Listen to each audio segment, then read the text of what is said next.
In 1990, the late Ngāti Hāua kaumātua, Hikaya Amohia, lodged a claim with the Waitangi Tribunal for lands in and around Taumarunui. Hikaya claimed the Crown had prejudiced Ngāti Hāua land rights through actions which included taking land for railway purposes, taking land through the Public Works Act, and leasing Māori land in perpetuity. His work passed on to his son Kevin Amohia after he died in 2001. Kevin was to carry the claims for the next 28 years until he too passed away in 2019. Today, a new generation of Ngāti Hāua leaders carry on their work. Growing up under the mantle of that leadership of that era, talking about the time of Titi Tihu, Hikaya, Uncle Archie, and so that's, you can see that intergenerational succession. And in retrospect, we actually grew up under their mantle.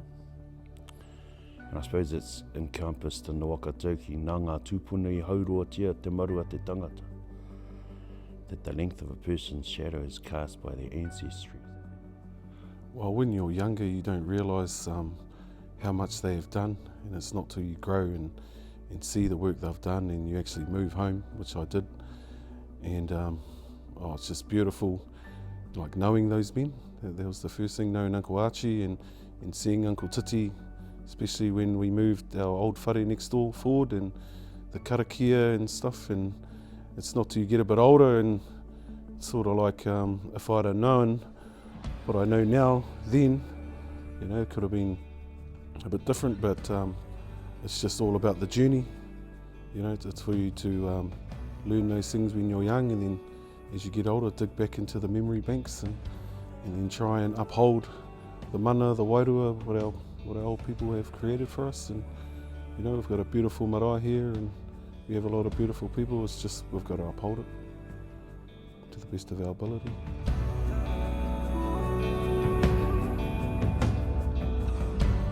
Ngāti Hāua has ancient origins, but it was rarely spoken about and never published for fear of reprisals from our interaction with the Crown. Through the treaty claims process, briefs of evidence and claims documents were presented by Ngāti Hāua descendants, shining light on who we are. Ngāti Hāua, in its most simple form, is often defined as those peoples of Hāwaroa and Heke Awai. The eponymous ancestor that we adhere to in terms of the Hāua origins is Hoata II, a tupuna of Te Arawa Waka, who came and eventually settled in the Tūhua area here and established his domain. Ngāti Hāua is unique in the sense that it's like the name of the house, Te Taurauhiri o Hinengākau. And talking about Ngā Pū Waiwaha, a convergence of waterways, so he huinga wai, he huinga iwi. So Hāua is unique geographically because it's like the vortex of four waka confederations that merge together in an identity that is Hāua. So you will see that right from the time of Titi Tihu, Hikaya Amohia coming down to Uncle Archie. They were always adamant at the hearings and giving their evidence that it was absolutely essential for us to maintain that aroha naunga. And also the other thing about Hāua not being conspicuous is because history is mainly written by the colonizer. And of course, we were the bane of colonisation. The Ngāti Hāua treaty claim filed by Hikaya Amohia 30 years ago will help our people to reassert their place as mana whenua in Taumarunui, a tribe hidden in plain sight. Outside of our few remaining power sites, our tūpuna are kept alive in the street names and land block names throughout Taumarunui. Tūpuna like Mākere te Uru Weherua. Granny Markere, well, yeah, she was the rebel. She was the one that, yeah, she stood up for land rights. She was the speaker in the Māori Land Court for the partitioning of Tamaranui, or the Ohura blocks in this area. She spoke on behalf of the people. Yeah, she even protested when the Puketapu mill was taking trees from Ecoland. She reckons they weren't paying royalties to the people, so she put a fence across the railway line and sat there in protest, and she was eventually arrested and went to jail for one night. And then they released her because at that age she was a fair age. I always remember when we had the sit-in for Moerero. Yeah, I thought, oh, Granny Markere, I'm not going to jail like you are, because we were always threatened with that. And yeah, I thought Archie did an amazing job keeping us out of jail with the lawyer and the negotiations they were doing. And I remembered when we had success there, going up to Topeka, up to the Urapara, and going up to our tūpunas there and thanking them for the hikoi and saying, well, sorry, you're not here for the success, but you know it's happened and we'll fight on, because now we've got the land fight, and yeah, gradually things are coming together, but I think we've still got a long way to go. It's a journey that is now being managed by the Ngāti Hāua Iwi Trust based in Taumarunui, which was founded by Kevin Amohia in 2001. In 2015, the Trust became the mandated entity charged with managing Koro Hikaya Amohia's land claim. There are 7 trustees, including Willie Hutch. It's a big job, but if we can get into our AIP and we can get a lot of things sorted with the work of our team, which has been quite enormous for our office and our trustees, and it's just all about us, you know, like a well-oiled machine and working together. So that's the goal of, well, that's how I see us as Ngāti Hāua, all working together, and like being on a waka and everyone paddling the same way, not one wanting to jump off, not one don't want to paddle, and then you've got another one back paddling. We all need to be paddling the waka together. That's how I see it. It's a Crown process, and I'm in agreement with my cousins, which is at the end of the day the Crown will leave after settlement is done, and we will be left to keep our whananga relationships with the other tribes. It's not an easy process, but Ngāti Hāua are taking the matua principle, which is we're one of the oldest tribes, so therefore we will behave in a manner that's befitting our people, and befitting the example that were left to us by Uncle Archie and Hikaya and our grandmothers, our nannies. The Trust is seeking compensation for grievances arising from the Crown's numerous historical breaches of the treaty against Ngāti Hāua whānau, hapu and iwi from 1840 to 1992. This political process that takes place outside the court system will never fully compensate our people for what was lost, but it does offer a chance for Ngāti Hāua to fulfil its role as a treaty partner.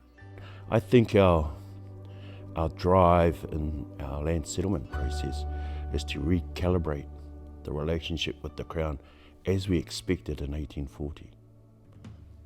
Well, having been involved with the claims process for over a decade now, and understanding the settlement of that large natural grouping and that large natural grouping, Hāua sits in a very unique place.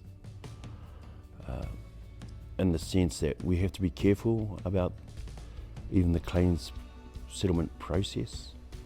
It's almost like we are revisiting the Native Land Court again, where we are put in a position of drawing lines once again. But I think from Hāua the important thing for us is to re-establish a relationship on a proposition of kaupapa values. A lot of Haua's hapus have lost their land and are pretty much landless right now. So it's about restoring the mana whenua of those hapu for them and building their capacity and capability to lead for themselves. In my eyes, treaty settlement is just one part of a much bigger process for Ngāti Hāua, and it's about how we lead out from that for the benefit of our mokopuna. The treaty process will not give everything that our people are asking for.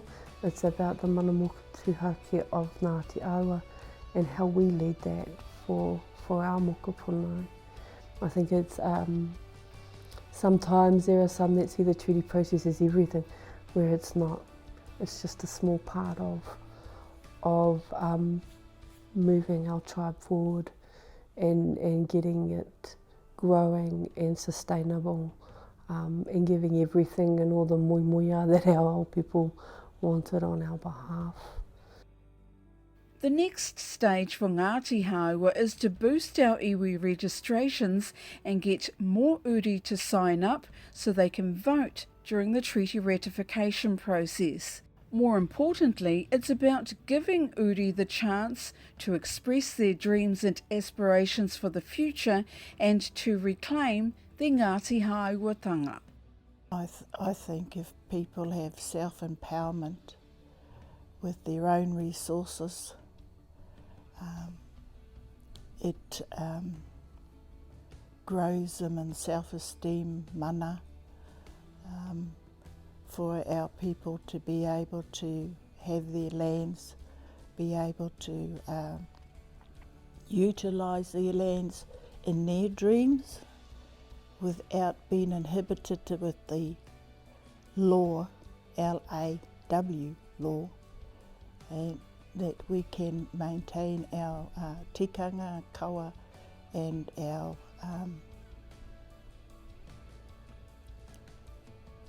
manaakitanga, using our resources as a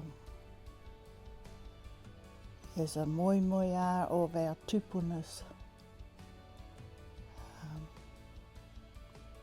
their dreams, their aspirations for their descendants, their mokopuna, their mokomokos, and I would like the same for mine. How do we achieve that? Only by standing tall, strong and together, embracing one another and moving forward. Yes, and our maraes need a lot of love as well. The first thing that comes to mind is, of course, the wakatauki koa te awa ko te awa koa. But part of the context to understanding that is the other wakatauaki that is often associated with the tirohoi waka. And that means kauaka e kōrero mō te awa, kōrero ki te awa. So it's about maintaining our unique relationship with our lands, with our wāhi tapu, and continuing that whole responsibility of kaitiakitanga. We are just part of the ongoing evolution of the koru, so we're only part of one heart in our generation. So we have to make sure that that continuity of wānanga kōrero that identifies our mana motuhake as Hāua is maintained. Toi tū te kupu, toi tū te mana, toi tū te whenua. Toi tū te mana waka o tēnei matawaiwi o Ngāti Hāua.